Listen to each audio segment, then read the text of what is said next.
In tonight's Healthier Me, thousands of people suffer serious injuries every year because they lose their footing on icy or slippery surfaces.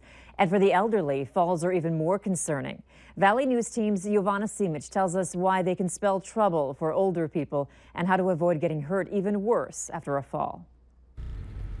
We stumble walking and trip going up the stairs. These falls sometimes result in bruises, aches, and even broken bones. I did slip on the ice going out my front door.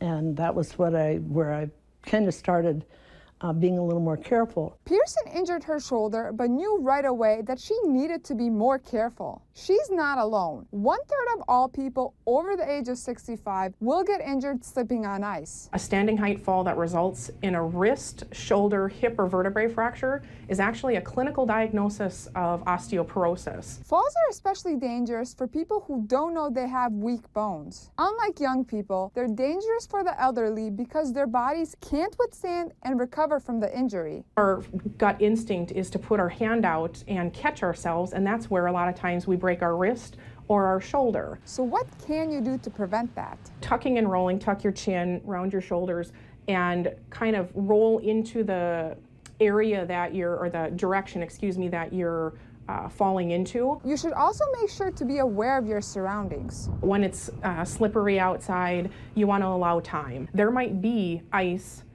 underneath fresh snow and you have no idea. Shoes that have rubber soles allow your feet to grip on the ground and will help your balance. But what if you do fall? Sit there, evaluate, can I move all of my extremities, my hands, my arms, my feet, my legs?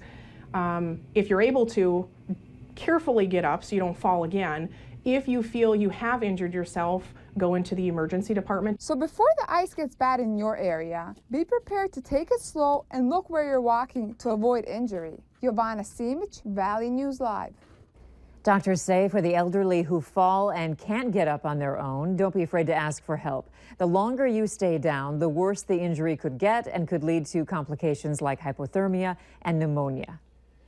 North Dakota is seeing a higher than normal number of flu cases for this time of year, which might signal that the flu is hitting us earlier than usual.